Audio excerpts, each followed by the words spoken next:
नमस्कार दोस्तों, जय जय श्री राधे। कैसे हैं आप सब। उम्मीद करता हूं कि आप सभी सुखी होंगे, संपन्न होंगे, आनंद पूर्वक होंगे। दोस्तों, आज मैं बात करने जा रहा हूं जुपिटर यानी देवगुरु बृहस्पति की। जैसा कि आप सभी जानते होंगे कि जब भी कोई ग्रह, कोई प्लैनेट सूर्य के बिल्कुल पास में पहुंच जाता है तो वह हो जाता है अस्त। यानी उसकी जो पावर होती है, जो उसकी पॉजिटिव या नेगेटिव पावर होती है, वह डाउन हो जाती है। या यूं कह सकते हैं कि सूर्य उस ग्रह की पावर को अपने में समाहित कर लेता है। तो ऐसे में वह ग्रह, वह प्लैनेट कोई भी रिजल्ट देने में सक्षम नहीं रह पाता। आपने देखा होगा कि जैसे ही गुरु अस्त हुए कुछ समय पहले, तो मांगलिक कार्य होने बंद हो चुके थे, विवाह शादियां रुक जाती हैं, कोई भी मांगलिक कार्य हो, क्योंकि बिना गुरु के उदय के कोई मांगलिक कार्य नहीं हो पाता है। और देवगुरु बृहस्पति रिप्रेजेंट करते हैं व्यापार को, नौकरी सर्विस को, चाहे वह सरकारी नौकरी हो चाहे वह प्राइवेट हो। इसके अलावा विवाहित जीवन, जो उसमें रिलेशनशिप होता है, उसको भी देवगुरु बृहस्पति ही रिप्रेजेंट करते हैं। लेकिन उस समय से यह सूर्य के साथ बैठ करके अस्त हो चुके थे, लेकिन 2 जून को फिर से यह उदय हो रहे हैं। और 12 राशियों के ऊपर इनका क्या प्रभाव पड़ेगा उदय होने के बाद, इसी की चर्चा मैं आज इस वीडियो के माध्यम से आप सभी के सामने करने आया हूँ। तो राशि वाइज 1 से लेकर के, यानी मेष राशि से लेकर के मीन राशि तक मैं फलादेश करूँगा देवगुरु बृहस्पति का, कि उदय होते ही इन्होंने क्या चमत्कार करने हैं, क्या इनका कार्य रहेगा आपके जीवन में। सबसे पहले जिस राशि की बात करेंगे वह है मेष राशि। मेष राशि में देवगुरु बृहस्पति दूसरे भाव में गोचर कर रहे हैं। दूसरा भाव यानी परिवार का, यानी वाणी का, संचित धन का, यह वृष राशि में आ चुके हैं। और वृष राशि में दूसरे भाव में मेष राशि में परिवार के साथ, परिवार में जैसे हम कहते हैं कि जैसे ही देवगुरु बृहस्पति अस्त हुए तो परिवार में कुछ, ये कहते हैं, कलह कलेश मच चुका होगा, वाद विवाद हुआ होगा, कोई लड़ाई झगड़े वाले मामले साथ में आते हैं, बोलचाल इस प्रकार की हो जाती है, कम्युनिकेशन लेवल इस तरह का होता है कि व्यक्ति कुछ ना कुछ ऐसा बोलता है जिससे परिवार में तनाव हो जाता है। दूसरा भाव संचित धन का होता है, धन के मार्ग रुक जाने, जैसे ही गुरु अस्त होता है तो मार्ग रुक जाता है धन का। अब यहाँ पर वाणी भी कठोर हो जाती है, क्योंकि वहाँ पर ऑलरेडी सूर्य भी बैठे हुए हैं। तो अब 2 जून से देवगुरु बृहस्पति दूसरे भाव में, जो कि धन का भाव है, संचित धन का, तो धन के मार्ग आपके खुल जाएंगे, आपको धन आता हुआ नजर आएगा। आपके कारोबार में तरक्की होगी, व्यापार में, काम में तरक्की होगी, और परिवार में कोई मांगलिक कार्य होगा। जैसा कि मैंने आपको कहा है कि देवगुरु बृहस्पति मांगलिक कार्य के प्रतीक है। तो दूसरा जो भाव होता है परिवार का होता है, आपके ही परिवार में कोई मांगलिक कार्य अवश्य होगा, और धन, संचित धन की बढ़ोतरी होगी। और इसके अलावा इनकी जो दृष्टियां पड़ रही हैं वह है पंचम दृष्टि छठे भाव में। तो यदि आप अभी तक किसी जॉब के लिए, किसी सर्विस के लिए ट्राई कर रहे थे, तो वह आपके मार्ग अब 2 जून के बाद खुल जाएंगे। आप उसके लिए अपना प्रयास करें और आप सफल हो जाएंगे। इसके अलावा रोग, ऋण, शत्रु, किसी रोग से आप परेशान हैं, या शत्रुओं से परेशान हैं, या किसी कर्जे से परेशान हैं, तो देवगुरु बृहस्पति जहाँ पर आपको धन देंगे, पैसा देंगे, वहाँ पर आपके कर्जे को भी दूर करेंगे, शत्रुओं को भी आपसे दूर करेंगे। इसके अलावा 7वीं जो दृष्टि है इनकी अष्टम भाव में पड़ रही है। अष्टम भाव जो होता है आयु और मृत्यु को रिप्रेजेंट करता है, और रिसर्च को रिप्रेजेंट करता है, और ससुराल को रिप्रेजेंट करता है। जब देवगुरु बृहस्पति की दृष्टि यहाँ पे पड़ेगी, ससुराल से आपके पीछे संबंध कुछ खराब हुए होंगे, कुछ बोल चाल बिगड़ी होगी, तो मन मुटाव दूर होगा और आपको अपने ही ससुराल से फ़ायदा जरूर होगा। इसके अलावा 5, 7 और 9वीं दृष्टि आपके 10म भाव में, जो कि कर्म क्षेत्र का है। जब कर्म क्षेत्र ही आपका बलवान हो जाएगा देवगुरु बृहस्पति की दृष्टि के कारण, तो ये मान के चलें संचित धन भी अच्छा है, और छठा भाव भी अच्छा है, अष्टम भाव भी अच्छा है। कुल मिलाकर के व्यापार, धन के लिए और नौकरी सर्विस के लिए, और आपके ससुराल पक्ष से बहुत अच्छे संकेत मिल रहे हैं 2 जून के बाद। अगली राशि की बात करूंगा तो अगली राशि है वृष राशि। दोस्तों, वृष राशि में ये मान के चले लगन से ही देवगुरु बृहस्पति गोचर कर रहे हैं, और लगन हमारा खुद का घर होता है, यानी हमारी हमारा यह शरीर जो है हमारा लगन है कुंडली का। तो यदि आपको अभी तक बीच में जब सूर्य और गुरु एक साथ बैठे हैं और गुरु अस्त हो चुके हैं तो आपको कोई हेल्थ इश्यूज जरूर हुए होंगे, वह दूर हो जाएंगे। आपकी पर्सनैलिटी में चार चांद लग जाएंगे। और इन्हीं गुरु के कारण पंचम भाव में दृष्टि पड़ने से आपके यदि विद्यार्थी हैं तो विद्या के क्षेत्र में आप बहुत आगे नाम कमाने वाले हैं और आपकी विद्या में जो रुकावटें आ रही थी वह दूर हो जाएंगी। इसके अलावा संतान प्राप्ति में भी कोई समस्या आ रही थी तो वह भी दूर होगी। गुरु की अगली दृष्टि पड़ रही है सप्तम भाव में। सप्तम भाव में जब अस्त गुरु देखते हैं, यानी अस्त गुरु का प्रभाव जो पड़ता है, यह परिवार में जो दाम्पत्य जीवन है उसको बिगाड़ता है। लेकिन अब ऐसे कोई संकेत नहीं है।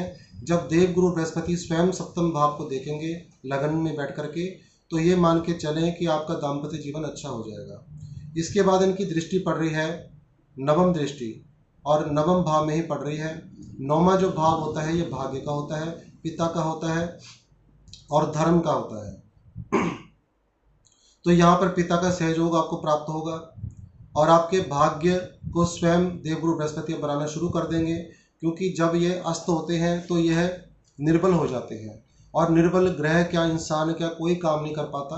अब यह बलशाली है क्योंकि यह जो है अस्त से उदय हो जाएंगे और मांगलिक कार्य शुरू हो जाएंगे और आपके भाग्य में जितनी भी रुकावटें आ रही हैं सब दूर हो जाएंगी। पिता के साथ मधुर संबंध होंगे। धर्म के प्रति यदि अपनी रुचि रखते हैं, धर्म स्थान में जाते हैं, तो आपका भाग्य उदय होने से कोई नहीं रोक सकता। बात करेंगे मिथुन राशि की। दोस्तों, मिथुन राशि जिनकी भी है, चाहे चंद्र राशि है, चाहे लगन मिथुन है या फिर नाम राशि मिथुन है, तो आप इसको देख सकते हैं। मिथुन राशि में इस समय देवगुरु बृहस्पति 12वें भाव से गोचर कर रहे हैं और सूर्य के साथ बैठ करके ये अस्त हो चुके थे। 2 जून को उदय होंगे और क्या का आपके जीवन में लाभ देंगे। अस्त होने से इन्होंने क्या किया, आपके खर्चे बढ़ा दिए। अननेसेसरी खर्चे आपके हुए हैं, चाहे दवाइयों में हुए हैं, चाहे फालतू के खर्चे यहाँ वहाँ हुए हैं, तो ये अब वह खर्चे रुक जाएंगे आपके 2 जून के बाद। सबसे पहली चीज़ ये होगी, यदि अब्रॉड के लिए कोई मुसीबत आ रही थी, कोई समस्या आ रही थी, रुकावट आ रही थी, तो अब्रॉड के लिए, शिक्षा के लिए विशेषकर बहुत अच्छा समय है। इसके अलावा इनकी जो दृष्टि पड़ रही है सुख स्थान में पड़ रही है, 4थे भाव में। तो भूमि भवन वाहन से आप जो है आपको प्रॉफिट होगा, इसका देवगुरु बृहस्पति आपको प्रदान करेंगे। माता के सुख में जो कमी आ रही थी पीछे वह दूर होगी, या माता की सेहत में कोई समस्या आ रही थी वह भी दूर होगी। अब इनकी जो अगली दृष्टि पड़ रही है 6ठे भाव में, तो यदि अभी तक आपकी कोई नौकरी सर्विस आप ढूंढ रहे थे, देख रहे थे, या आपकी मनपसंद नौकरी कोई आपको नहीं मिल रही थी, तो यह समय बहुत अच्छा है। जैसे ही 2 जून को देवगुरु बृहस्पति उदय होंगे तो आपके नौकरी सर्विस के चांस बन जाएंगे। आपको कोई, आपने अभी तक कोई लेटर दिया है जिसका रिस्पॉन्स अभी तक आपको नहीं आया, वह आपको जरूर आएगा। इसके अलावा यदि आपने अप्लाई नहीं किया तो अप्लाई जरूर करें नौकरी सर्विस के लिए। विदेश जाने के यदि इच्छुक हैं तो बहुत अच्छा समय है। इसके अलावा इनकी जो अंतिम 9वीं दृष्टि है वह 8वें भाव में पड़ रही है नीच की। तो थोड़ा सा किसी ट्रैवलिंग करते समय, आते जाते समय अपना ध्यान रखें। किसी वाहन से दुर्घटना होने के चांस भी बनते हैं। इसके लिए आपको मैं यहाँ पे एक उपाय बता रहा हूँ। पीले चावल मीठे बनाएं और कम से कम 12 दिन तक लगातार खुली जगह में पक्षियों को डालना शुरू कर दें। इससे जो है आपके बृहस्पति बहुत अच्छा परिणाम आपको देना शुरू कर देंगे। अगली बात करूंगा कर्क राशि की। कर्क राशि में इस समय देवगुरु बृहस्पति 11वें भाव से गोचर कर रहे हैं और वृष राशि में बैठे हुए हैं और सूर्य के साथ बैठ करके ये अस्त हो चुके थे। अब 2 जून को ये उदय होंगे तो क्या लाभ आपको प्रदान करेंगे। लाभ भाव में देवगुरु बृहस्पति हो और लाभ ना दें, ऐसा हो ही नहीं सकता। तो आपको लाभ ही लाभ मिलेगा अपने काम से, अपने वर्क प्लेस से, अपने किसी भी जो भी आप काम करते हैं वहाँ से लाभ अवश्य होगा आपको। यह लाभ का मेन स्थान है जहाँ पर देवगुरु बृहस्पति अब अस्त से उदय हो जाएंगे। इसके बाद इनकी जो दृष्टि पड़ेगी वह 3रे भाव में आपकी छोटी मोटी यात्राएं कराएंगे देवगुरु बृहस्पति। हो सकता है आप कहीं ट्रैवलिंग के लिए जाएं, घूमने फिरने जाएं। इसके अलावा छोटे भाई बहनों के साथ मधुर संबंध होंगे। 7वीं दृष्टि पड़ रही है पंचम भाव में। पंचम भाव संतान शिक्षा का होता है। इसके लिए आपकी शिक्षा के लिए बहुत अच्छे संकेत यहाँ पे दिखाई दे रहे हैं कर्क राशि वालों के लिए। तो शिक्षा में यदि आप हैं, पीछे कोई रुकावट आ रही थी वह दूर होगी। संतान के लिए कोई रुकावट आ रही थी वह दूर होगी। संतान प्राप्ति के बहुत अच्छे योग बन रहे हैं। संतान को कोई समस्या आ रही थी तो भी दूर होगी। यदि आप विद्यार्थी हैं तो पढ़ाई लिखाई के लिए बहुत अच्छा समय है। इसके बाद इनकी अंतिम दृष्टि, नौवीं दृष्टि, सप्तम भाव में यानी स्पाउस, दाम्पत्य जीवन वाले स्थान में या साझेदारी का जो व्यापार होता है इस स्थान में गुरु की दृष्टि पड़ रही है। यहाँ पर ये मान के चलें कि आपका व्यापार बहुत ज़बरदस्त चलने वाला है 2 जून के बाद, क्योंकि इससे पहले आपने देखा होगा आपकी व्यापार में बहुत रुकावट आई होगी, रुक रुक के चल रहा होगा। तो एक सीट से चलेगा, एक साथ चलेगा, तो इसका आपको बहुत प्रॉफिट होगा, क्योंकि लाभ स्थान में गुरु और व्यापार स्थान में इनकी दृष्टि। तो यहाँ पर पति पत्नी के साथ भी आपस में भी जो दाम्पत्य जीवन में कड़वाहट हो रही थी वह भी दूर हो जाएगी। अब बात करेंगे सिंह राशि की। सिंह राशि वालों, आपके देवगुरु बृहस्पति 10वें भाव में विराजमान है और यहाँ पर आपको कुछ समय पहले बहुत समस्याएं आई होंगी अपने कर्म क्षेत्र में, अपने व्यापार में, अपने जहाँ आप काम करते हैं कार्यस्थल में, क्योंकि यहाँ पर गुरु अस्त हो चुके थे। आपके कार्यस्थल को एक तरह से बंध जाता है। तो अब ये मान के चलें यह उदय हो जाएंगे 2 जून को। जैसे ही उदय होंगे आपका व्यापार घोड़े की तरह दौड़ेगा। यदि आप व्यापार करते हैं, नौकरी सर्विस करते हैं, जो भी तनाव आपके जीवन में बने हुए थे वह दूर होंगे। इसके अलावा अपने कर्म क्षेत्र में आप मान सम्मान प्राप्त करेंगे। इसके अलावा इनकी जो दृष्टि पड़ रही है, दृष्टियों की बात करता हूँ। सिंह राशि में 10वें भाव में गुरु बैठ करके दूसरे भाव को देख रहे हैं पंचम दृष्टि से। तो दूसरा भाव होता है धन का। पर्याप्त मात्रा में धन आएगा। कोई आपका इंक्रीमेंट भी लग सकता है यदि आप नौकरी सर्विस में हैं। व्यापार में है तो आपको ये मान के चलें अचानक से कोई बड़ा प्रोजेक्ट मिल सकता है या आपको मौका मिल सकता है बड़ा व्यापार करने का। हो सकता है यहाँ पर आप व्यापार भी अपना कुछ चेंज कर सकते हैं। इसके अलावा देवगुरु बृहस्पति की दृष्टि पड़ रही है 4थे भाव में। 4था भाव होता है सुख का। सुख, भूमि, भवन, वाहन, इन सब से देवगुरु बृहस्पति आपको परिचित कराएंगे कि क्या होता है सुख। क्योंकि अभी तक देवगुरु बृहस्पति कभी बकरी हो रहे हैं, कभी अस्त हो रहे हैं, लेकिन अब यह उदय होकर के आपके भूमि, भवन, वाहन का निर्माण करेंगे, काम करेंगे, अवश्य करेंगे। क्योंकि 1 साल तक इनकी जो है ड्यूटी रहती है एक भाव में, तो 1 साल के अंदर सारा कुछ पूरा कर देंगे आपका। आप कोई वाहन ले सकते हैं, कोई प्रॉपर्टी का सौदा हो सकता है, प्रॉपर्टी ले सकते हैं, मकान, इन चीज़ों को आप देवगुरु बृहस्पति के आशीर्वाद से ले सकते हैं। अब बात करेंगे अंतिम दृष्टि की। देवगुरु बृहस्पति की सिंह राशि में अंतिम दृष्टि पड़ रही है 6ठे भाव में। तो यह रोग ऋण शत्रु का है। यदि कोई रोग में या कर्जे की संभावना आपकी बनी हुई थी या कर्जा चढ़ा हुआ था वह दूर होगा। देवगुरु बृहस्पति इस चीज़ को दूर करेंगे। नौकरी सर्विस के लिए बहुत अच्छे चांस हैं आपके। जिनके भी 6ठे भाव में देवगुरु बृहस्पति देख रहे हैं उनके लिए तो बहुत अच्छा है नौकरी सर्विस के लिए। आप अप्लाई करें, नई नौकरी करना चाहते हैं नई नौकरी करें, बदलाव करना चाहते हैं बदलाव करें, नई ज्वाइनिंग करना चाहते हैं नई ज्वाइनिंग करें। बात करेंगे कन्या राशि की। कन्या राशि में इस समय देवगुरु बृहस्पति 9वें भाव यानी भाग्य के स्थान में ही बैठे हैं और भाग्य भाव के ही ये मालिक माने जाते हैं। काल पुरुष कुंडली के हिसाब से देवगुरु बृहस्पति भाग्य स्थान के मालिक है और अपने ही स्थान में बैठे हैं। और उदय होने पर आप समझ लें क्या करेंगे। उदय होने पर आपके भाग्य को भी उदय कर देंगे। जो अभी तक अड़चन, कष्ट, समस्याएं ये सब आ रही थी तो आपके भाग्य से वह सब दूर भागनी शुरू हो जाएंगी। एक चीज़ मैं यहाँ पर कहना चाहूँगा कन्या राशि वालों को, धर्म स्थान से जुड़े रहें। धर्म स्थान में अपना माथा प्रतिदिन लगा करके आएँ। हो सके तो बट वृक्ष में हल्दी युक्त जल को चढ़ा करके उसका तिलक जरूर लगाएं। इससे आपको बहुत ही आश्चर्यजनक फायदा होगा, क्योंकि देवगुरु बृहस्पति आपकी पर्सनैलिटी को भी अब बढ़ाने वाले हैं। पंचम दृष्टि से आपको पहले भाव को देखेंगे। पहला भाव होता है पर्सनैलिटी का, स्वयं का। यदि कोई शारीरिक कष्ट है वह दूर हो जाएगा। आपको ज्ञान की प्राप्ति कराएंगे। कुछ चीज़ों में यदि आप असफल हैं तो उसमें भी सफल बनेंगे, वह भी ज्ञान आपको अर्जित होगा। उस ज्ञान को आप बृहस्पति देवता के आशीर्वाद से कमाएंगे और सभी के सामने वह ज्ञान प्रदर्शित करेंगे। अब इनकी जो अगली दृष्टि पड़ रही है तृतीय भाव में, यानी आपके पराक्रम को बढ़ा देंगे, छोटी मोटी यात्राएं कराएंगे और धार्मिक यात्राएं भी हो सकती हैं। इसके अलावा इनकी जो अगली दृष्टि है पंचम भाव। पंचम भाव जो होता है संतान शिक्षा का होता है। तो संतान शिक्षा के लिए भी बहुत अच्छे संकेत हैं। यदि संतान होने में समस्या है, कंसीव होने में समस्या, वह दूर होगी।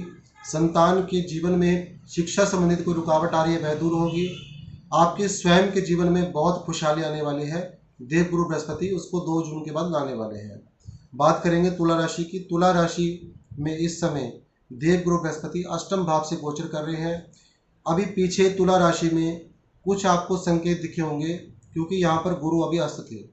तो जब गुरु अस्त होते हैं तो कई समस्याएं जो कि व्यक्ति ने सोची भी नहीं होती वह उसके सामने आ जाती हैं। अब जैसे ही उदय होंगे, सबसे पहले आपको ससुराल से लाभ होगा, ससुराल के किसी प्रॉपर्टी से लाभ होगा, या किसी प्रकार से आपको ससुराल से चल अचल संपत्ति की संभावना यहाँ बनती है, क्योंकि यहाँ गुरु 12 साल बाद आते हैं। 12 साल बाद इसके बाद आएंगे। अब 1 वर्ष पूरा यहाँ पर रहेंगे, मई से लेकर के अगले मई तक।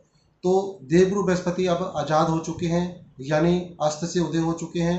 तो आपको यहाँ पर बैठ करके आपको ससुराल का सुख जरूर देंगे। यदि कोई वाद विवाद चल रहा था वह दूर हो जाएगा। इसके बाद इनकी दृष्टि पड़ रही है 12वें स्थान में। थोड़ा सा आपको अलर्ट होना पड़ेगा अपनी सेहत में। यदि आपको कोई समस्या आ रही है तो उसका ट्रीटमेंट कराएं, या उसका जो भी है टेस्ट वगैरह कराएं, और उसकी मेडिसिन जरूर लें, क्योंकि यहाँ गुरु अष्टम भाव में कोई ना कोई कष्ट, शारीरिक कष्ट जरूर देते होते हैं। इसके लिए मैं एक उपाय भी बताता हूँ। 8 गुरुवार यदि आप कर सकते हैं, पीले चावल बना करके आपने गाय के आगे डालने, मीठे चावल, जिससे आपके देवगुरु बृहस्पति बहुत अच्छे परिणाम देने शुरू कर देंगे। उसमें थोड़ा सा देसी घी जरूर डालें, यानी जो गाय का जो घी होता है पीले रंग का, उस घी को डाल के थोड़ा सा पीले मीठे चावल बना करके या तो गुरुवार से गुरुवार 8 दिन करें, या प्रत्येक बृहस्पतिवार यानी 8 बृहस्पतिवार यह उपाय करें, तो आपको बहुत फायदा होगा। अंतिम दृष्टि जो इनकी है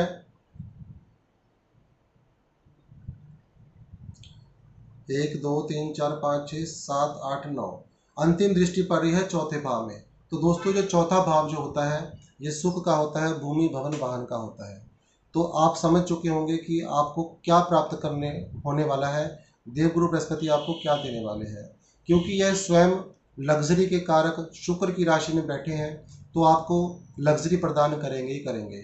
जो मैंने उपाय बताया उस उपाय को करें, सुख साधन आपकी जीवन में 1 साल के अंदर सब कुछ होगा। भूमि भवन वाहन जो भी आप इच्छा रखते हैं वह सब कुछ होगा। माता के सुखों में थोड़ी दिक्कत आ सकती है, या माता के शरीर को कष्ट आ सकता है, उसके लिए यही उपाय है पीले चावल वाला। बात करूंगा वृश्चिक राशि की। वृश्चिक राशि में इस समय देवगुरु बृहस्पति सप्तम भाव में गोचर कर रहे हैं, और 1 साल तक यहीं पे रहेंगे, मई 2025 तक। अभी यह अस्त से उदय हो जाएंगे 2 जून को, और इससे पहले आपके दाम्पत्य जीवन में कठिनाई आई होगी, लड़ाई झगड़ा हुआ होगा, तनाव हुआ होगा, तो उन चीज़ों से आप दूर हो जाएंगे, यानी मिठास पैदा करेंगे देवगुरु बृहस्पति दाम्पत्य जीवन में। प्रेम प्यार रहेगा। इसके अलावा व्यापार में भी यदि समस्या आ रही थी, आई होगी, क्योंकि सप्तम भाव जो है व्यापार का भी होता है, साझेदारी का होता है। यहाँ पर व्यापार में अवश्य ही समस्या आई होगी, तो वह दूर हो जाएगी 2 जून के बाद। गुरु की दृष्टि पड़ रही है 11वें भाव में, तो आश्चर्यजनक लाभ होगा आपको अपने व्यापार से। और इसके अलावा आपकी छोटी मोटी यात्राएं और अपने मित्रों से मिलना स्वाभाविक है। किसी पुराने मित्र से आपकी मुलाकात भी होगी। लगन को देखने के कारण आपके व्यक्तित्व मजबूत होगा। आपका लगन यानी शरीर में कोई कष्ट है या कोई समस्या, कोई बीमारी, हेल्थ इश्यूज हो रहे हैं, वह दूर होंगे। इसके अलावा अंतिम दृष्टि जो पड़ रही है इनकी तृतीय भाव में, तृतीय भाव में पराक्रम को बढ़ाएंगे, छोटे भाई बहनों के साथ मधुर संबंध रहेंगे, और छोटी मोटी यात्राएं आपकी अवश्य होंगी। यानी 1 साल में आपको थोड़ा घुमाएंगे जरूरी है देवगुरु बृहस्पति, कभी इधर से उधर, कभी उधर से इधर आपकी ट्रैवलिंग होगी, और ज़्यादा ट्रैवलिंग आपकी होगी धर्म स्थान में। इसके अलावा बात करेंगे धनु राशि की। धनु राशि में देवगुरु बृहस्पति छठे भाव में विराजमान है, और 1 साल तक यहीं पे रहेंगे, मई 2025 तक। तो क्या आपको फायदा करेंगे उदय होने के बाद? नौकरी सर्विस में समस्या वह दूर हो जाएगी, रोग ऋण शत्रु सब दूर होंगे। पंचम दृष्टि से आपके व्यापार स्थान, आपके कर्म स्थल को देख रहे हैं, तो जिस स्थान में भी आप काम कर रहे हैं वहाँ पर आपका मान सम्मान भी होगा, और आप आगे बढ़ेंगे। अब अगली बात करते हैं गुरु की अगली दृष्टि की, तो वह है 12वें भाव में। यदि किसी एग्ज़ाम को देकर के आप बाहर जाना चाहते हैं, अब्रॉड के लिए अप्लाई कर रहे हैं, कोई आईलेट्स का एग्ज़ाम देना चाहते हैं, तो उसके लिए बहुत अच्छा समय है। जैसे ही 2 जून को गुरु उदय होंगे तो आपकी अब्रॉड जाने की इच्छा पूरी करेंगे। यदि आप वहाँ जाकर के पढ़ाई लिखाई करना चाहते हैं, आगे हाई स्टडी करना चाहते हैं तो उसके लिए बहुत अच्छा समय है 2 जून के बाद। बाहर से आउट ऑफ इंडिया अब्रोड से यदि आपके लिंक हैं व्यापारिक लिंक तो आपको बहुत फायदा होने वाला है। दूसरे भाव को देखने के कारण संचित धन आपका बढ़ेगा, आपका धन सेव होगा। जो अभी तक नहीं बच रहा था, पैसा आ रहा था लेकिन कहीं ना कहीं लॉस्ट हो जाना, कहीं ना कहीं लग जाना, तो ये चीज़ें अब आपके धन को यह संचित भी करेंगे। मकर राशि की बात करेंगे। मकर राशि में इस समय देवगुरु बृहस्पति पंचम भाव से गोचर कर रहे हैं। दोस्तों पंचम भाव जैसा कि मैंने आपको बताया है संतान शिक्षा का होता है और हमारे पूर्व जन्म के कर्मों का होता है। यदि आप धर्म कर्म से जुड़े होते हैं तो आपके पूर्व जन्म के जो कर्म हैं वह आपको बहुत अच्छा परिणाम देंगे। यदि आपकी कोई संतान होने वाली है, आप फीमेल हैं, तो यहाँ पर पुत्र संतान होने की चांसेस बहुत ज़्यादा बढ़ जाते हैं। कंसीव होने में समस्या आ रही थी संतान की, तो वह समस्या दूर हो जाएगी। इसके अलावा यदि आप विद्यार्थी हैं तो पढ़ाई लिखाई में आपका मन लगेगा अब 2 जून के बाद, क्योंकि जब कोई ग्रह अस्त हो जाता है कहीं पे तो उस स्थान का फल कमज़ोर पड़ जाता है, तो विद्या स्थान अब मजबूत हो जाएगा। तो विद्यार्थियों के लिए बहुत अच्छा समय है। पंचम दृष्टि से मकर राशि में देवगुरु बृहस्पति नवम भाव को देखेंगे, आपके भाग्य के रास्ते भी खोलेंगे। भाग्य क्या होता है ये अब आपको दिखाएंगे देवगुरु बृहस्पति। जैसे ही उदय होंगे आपके भाग्य में आ रही सारी अड़चनें दूर कर देंगे। 11वें भाव को देखने के कारण आपको आय के साधन आपके बनेंगे और अच्छी मात्रा में आपकी जो है आय के साधन बनेंगे और पैसा अच्छा आएगा। यहाँ पर ये भी कह सकते हैं आपकी यदि आप कहीं ट्रांसफ़र करना चाहते हैं अपने काम को तो वह ट्रांसफ़र होने के पूरे योग बनते हैं जैसे गुरु उदय हो जाएंगे। अंतिम दृष्टि लगन में पड़ रही है तो यदि आपको कोई शारीरिक मानसिक कष्ट है वह दूर होगा और आपकी पर्सनैलिटी बढ़ेगी, आपका व्यक्तित्व मजबूत होगा। बात करूंगा कुंभ राशि की। दोस्तों कुंभ राशि में इस समय देवगुरु बृहस्पति चतुर्थ चौथे भाव में सुख के भाव में विराजमान है। बहुत ही जबरदस्त बात है जब किसी के कुंभ राशि में या किसी भी राशि में चौथे भाव में देवगुरु बृहस्पति आ जाएं, क्योंकि काल पुरुष कुंडली के हिसाब से यह चंद्रमा का भाव होता है। चंद्रमा के घर में देवगुरु बृहस्पति का बैठ जाना और उदय हो जाना और पावर में आ जाना, यानी आपको सभी सुख यह प्रदान कर देंगे 1 साल के अंदर। आपके पास वाहन होगा, आप कोई घर खरीदने की वो सोचेंगे, आपके मन में कोई कामना होगी घर खरीदने की, कोई प्लॉट खरीदने की, कोई घर नया बनाने की, तो वह आपकी हर इच्छा को देवगुरु बृहस्पति यहाँ पे पूरा करेंगे उदय होने के बाद। अब यहाँ से ये देख रहे हैं पंचम दृष्टि अष्टम भाव को, तो ससुराल से भी कुछ बेनिफिट होने की आपकी संभावना है। थोड़ा सा आपको वाहन चलाते समय ध्यान रखना पड़ेगा। इसके अलावा इनकी दृष्टि पड़ रही है दसम भाव में। दसम भाव होता है कर्म क्षेत्र, व्यक्ति का कर्म क्षेत्र भी आपका कर्म क्षेत्र में बहुत आगे जाएंगे, नाम शोहरत सब कुछ कमाएंगे। और यदि आप गवर्नमेंट सर्विस में हैं तो सरकार द्वारा आपको सम्मानित भी किया जा सकता है। बहुत अच्छा योग बन रहा है। अब इनकी अंतिम दृष्टि जो पड़ रही है वह 12वें भाव में है। 12वां भाव लॉस का भी होता है। थोड़ा सा आपको ये है कि खर्चा आपके बढ़ेंगे। खर्चा कब बढ़ता है? जब व्यक्ति कोई वाहन लेता तो खर्चा ही होता है, मकान खरीदेगा तो खर्चा होगा। तो दोस्तों खर्चा पॉजिटिव और नेगेटिव 2 वे में होता है। तो यहाँ पर आपके पॉजिटिव चीज़ों में खर्चा होगा, वह होगा ही होगा क्योंकि इनकी दृष्टि है। अब बात करेंगे अंतिम राशि जो है मीन राशि। मीन राशि में इस समय देवगुरु बृहस्पति तीसरे भाव से गोचर कर रहे हैं। आपकी यात्राएं बहुत करवाएंगे पूरे साल में, क्योंकि तीसरा भाव जो होता है ट्रैवलिंग का भी होता है। तीसरे भाव में छोटे भाई बहनों का विचार किया जाता है। छोटे भाई बहनों के साथ मतभेद था, विचार नहीं मिल पा रहे थे, तो वह सब कुछ अच्छा होना शुरू हो जाएगा और यात्राएं आपकी जरूर होंगी। उन यात्राओं से आपको लाभ भी होगा। यदि आप मार्केटिंग के काम में हैं तो बहुत फायदा होने वाला आपको। इसके अलावा पंचम दृष्टि इनकी पड़ रही है सप्तम भाव में। व्यापार में यदि आप हैं तो अपने पराक्रम से अपने व्यापार को बहुत आगे बढ़ाएंगे और नाम इज्जत शौहरत सब कुछ कमाएंगे। 1 साल के अंदर अंदर बहुत कुछ बदलने वाला है। इनकी अगली दृष्टि पड़ रही है नवम भाव में। नवम भाव होता है भाग्य का। तो आप जब गुरु ही भाग्य को देखेंगे तो आपके भाग्य को क्यों नहीं बढ़ाएंगे, क्यों दरवाज़ा नहीं खोलेंगे। देखो एक चीज़ मैं आपको और बताता हूँ। यहाँ पे मीन राशि में तीसरे भाव में देवगुरु बृहस्पति हैं। तीसरा भाव होता है दरवाज़ा, और जहाँ पर इनकी दृष्टि पड़ रही है वह होता है भाग्य। तो भाग्य का दरवाज़ा ये मान के चलें कि 2 जून के बाद आपका खुल जाएगा। भाग्य में भाग्य किसको कहते हैं? आप सब समझते हैं भाग्य किसको कहते हैं? लक, किस्मत।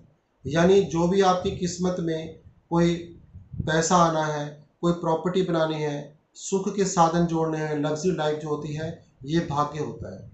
भाग्य के रास्ते जब आपके खुलेंगे आपको सब कुछ प्राप्त होना शुरू हो जाएगा। उसमें मेहनत कम होती है और भाग्य ज़्यादा काम करता है। तो उम्मीद करता हूँ दोस्तों आज की ये जानकारी आपको अच्छी लगी होगी। तो लाइक, शेयर और सब्सक्राइब करने में कंजूसी ना करें। जय जय श्री राधे, नमो नारायण।